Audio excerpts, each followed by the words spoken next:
कैसे हैं आप सभी? आई होप अच्छे होंगे, राइट। चलिए मैं योगिता प्रजापति यूट्यूब चैनल पे आज से जो स्वागत करती हूँ और आज मैं आपके लिए लेके एक्सरसाइज 6.4 का क्वेश्चन नंबर 8 और 9 जो कि सही विकल्प से रिलेटेड है। छोटे से सम है, फटाफट सोल्व हो जाएंगे, राइट। तो चलिए स्टार्ट करते हैं। देखिए क्या कहना है इसमें, एबीसी और बीडीई दो समबाहु त्रिभुज इस प्रकार हैं कि डी भुजा बीसी का मध्य बिंदु है। त्रिभुजों एबीसी और डीबीई के क्षेत्रफलों का अनुपात बताइए। तो चार ऑप्शन दिए गए हैं। तो चलिए पहले हम ड्रॉ में समझ लेते हैं।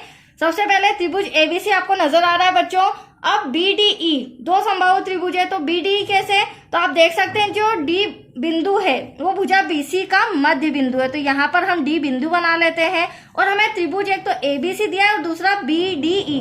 तो बीडी तो मिल गया है, तो ई को हमें यहाँ पर इस तरह से एक रेखा खींचनी होगी। तो अब हमारे दो त्रिभुज तैयार हो गए हैं और चूंकि दोनों समबाहु त्रिभुज है, एबीसी भी समबाहु त्रिभुज है और समबाहु त्रिभुज की तीनों भुजाएं आपस में क्या होती है, बराबर होती है। और उसी प्रकार बीडीई भी हमारा समबाहु त्रिभुज है, राइट। अब इन दोनों त्रिभुजों के क्षेत्रफलों का अनुपात हमें बताना होगा। तो चलिए सबसे पहले हम लिख लेते हैं त्रिभुज एबीसी व त्रिभुज बीडीई समबाहु है, राइट, समबाहु त्रिभुज है।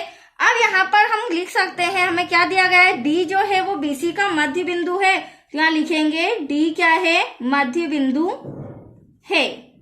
अब डी मध्य बिंदु है तो हम यहाँ पर क्या कह सकते हैं, जो बीडी है तो इससे बीसी को हम 2 टाइम लिख सकते हैं। मतलब कि यहां से यहां तक बीडी और यहां से यहां तक डीसी। तो डीसी की जगह भी मैं क्या लिख सकती हूँ, बीडी।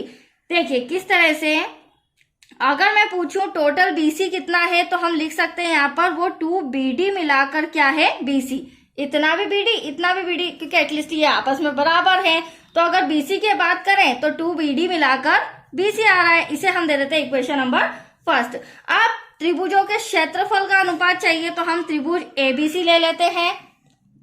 त्रिभुज एबीसी का क्षेत्रफल डिवाइड में आ जाएगा त्रिभुज बीडीई का क्षेत्रफल बराबर। अब देखो हम क्या करेंगे, दोनों समबाहु त्रिभुज का जो क्षेत्रफल पूछा है तो इसमें हम संगत भुजा लेंगे। और संगत भुजा हमारे सम के अंदर कौन सी दी गई है, बीसी, राइट। आप देख सकते हैं सम के अंदर बीसी दी गई है तो मैं अदर साइड नहीं लेंगी। तो एक तो हमारी त्रिभुज एबीसी की बात करूं तो बीसी भुजा हो जाएगी, इसे हम ले लेते हैं त्रिभुज एबीसी के क्षेत्रफल में डिवाइड में इसी की संगत भुजा बीडीई, इसमें हो जाएगी हमारी बीडी, इसका होल स्क्वायर, राइट बच्चों, क्योंकि हमें अनुपात पता करना है। अब देखिए समीकरण 1 से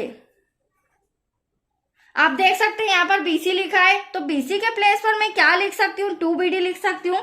तो यहाँ आ जाएगा 2 बीडी डिवाइड में हो जाएगा हमारा बीडी, इसका होल स्क्वायर। अब यहाँ बीडी से बीडी कैंसल तो एटलीस्ट हमारे पास क्या बचा, ऊपर 2 बचा और डिवाइड में कुछ नहीं तो 1, क्योंकि एटलीस्ट हमें दोनों त्रिभुज का क्या बताना है बच्चों, अनुपात बताना है। इसे सॉल्व करेंगे, 2 2 जा 4, 1 1 जा 1। अब इसे हम रेशो के रूप में लिख सकते हैं तो 4:1, 4:1। मतलब त्रिभुज एबीसी का क्षेत्रफल 4 है और त्रिभुज बीडीई का क्षेत्रफल 1 है। तो हम तीनों चारों ऑप्शन में से देख लेते हैं 4:1 कहाँ आ रहा है, सी ऑप्शन में आ रहा है। That's your answer. तो आया आपको समझ में। चलिए अब हम लेंगे क्वेश्चन नंबर 9 जो कि इस एक्सरसाइज का लास्ट सम है। आज हमारी एक्सरसाइज कंप्लीट हो जाएगी। ओके, अब क्या कहा गया है, दो समरूप त्रिभुजों की भुजाएं। अब यहाँ पर हमें दो समरूप त्रिभुज दिए गए हैं और दो समरूप त्रिभुज आपस में कब होते हैं, जब उनकी संगत भुजाएं आपस में बराबर हो और संगत कोण आपस में बराबर हो, राइट। तो त्रिभुजों की भुजाएं 4:9 के अनुपात में है। तो दो त्रिभुज मैंने मन से बना लिया, एक एबीसी लिया और दूसरा डीईएफ ले लिया, राइट।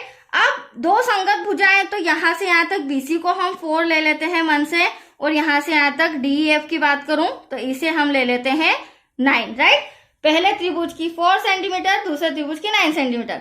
अब इन त्रिभुजों के क्षेत्रफलों का अनुपात ज्ञात कीजिए। तो ये जो हमें त्रिभुज दिए गए हैं इनके क्षेत्रफलों का भी हमें अनुपात ज्ञात करना है। तो सबसे पहले तो हम लिख लेंगे, चूंकि त्रिभुज एबीसी समरूप है त्रिभुज डीईएफ के। अब यहाँ पर प्रमेय 6.6 का यूज करेंगे। तो प्रमेय 6.6 क्या कहती है बच्चों, जब दो समरूप त्रिभुजों के क्षेत्रफलों का अनुपात उनकी संगत भुजाओं के अनुपात का वर्ग के बराबर होता है। तो यहाँ पर भी हमें क्या दिया गया है, दो भुजाओं के क्या दिया गया है, मेजरमेंट, और इन्हीं का हमें क्षेत्रफल और अनुपात बताना है, इन्हीं के क्षेत्रफल का अनुपात। तो हम क्या करेंगे, पहले लेंगे त्रिभुज एबीसी का क्षेत्रफल और डिवाइड में लेंगे त्रिभुज डीईएफ का क्षेत्रफल, बराबर हो जाएगा। अब हमारे पास दो साइड हमने कौन सी ली थी, एक बीसी और ईएफ, तो बीसी की संगत भुजा क्या हो जाएगी, ईएफ। इसका हम होल स्क्वायर लगाएंगे क्योंकि अभी मैंने बताया था इनकी संगत भुजाओं के अनुपात के वर्ग के बराबर होती है। अब बीसी हमें कितना दे रखा है, 4, ईएफ हमें दे रखा है 9, होल स्क्वायर करेंगे, 4 4 सा क्या हो जाएगा 16, 9 9 सा हो जाएगा हमारा 81।